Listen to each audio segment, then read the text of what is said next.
এই বৈঠকে মার্কিন রাষ্ট্রদূত আমাদের আমেরিকার সঙ্গে যে বাণিজ্য চুক্তি হয়েছে সেই বিষয়ে তিনি বেশ কিছু কথা বলেছেন।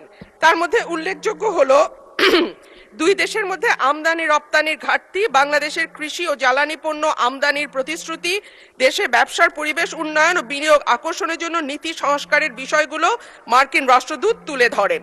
মাননীয় স্পিকার, সেখানে মার্কিন রাষ্ট্রদূত আরেকটি বিষয় আমাদের মনোযোগ আকর্ষণ করে বলেছেন যে দুই দেশের মধ্যে বাংলাদেশ থেকে যে পরিমাণ পণ্য আমরা রপ্তানি করি, আমেরিকা থেকে সে পরিমাণ পণ্য আমরা আমদানি করি না, এবং যে কারণে একটা বাণিজ্য ঘাটতি তৈরি হয়েছে বিরাট, এবং এই বাণিজ্য ঘাটতি পূরণের লক্ষ্যে বাণিজ্য চুক্তি হয়েছে। কিন্তু মাননীয় স্পিকার, আমরা জানি যে 12ই ফেব্রুয়ারি আমাদের জাতীয় নির্বাচনের ঠিক 3 দিন আগে 9ই ফেব্রুয়ারি এই চুক্তিটি স্বাক্ষরিত হয়, এবং তখন বাংলাদেশের যারা সুশীল সমাজ আছেন, থিঙ্ক ট্যাঙ্ক আছেন, তারা বারবার বলেছেন যে একটি অনির্বাচিত সরকার এই ধরনের চুক্তি স্বাক্ষর করতে পারে না, এবং এই চুক্তিতে অনেকগুলো ক্লজ আছে যেটা বাংলাদেশের স্বার্থ বিরোধী।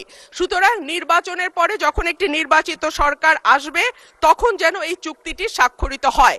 কিন্তু আনফরচুনেটলি আমরা দেখলাম যে না, অন্তর্বর্তীকালীন সরকার শুনল না, এবং 9ই ফেব্রুয়ারি এই চুক্তিটি স্বাক্ষরিত হয়।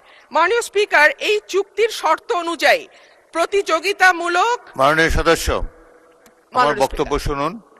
এটি কোনো পয়েন্ট অফ অর্ডার হলো না।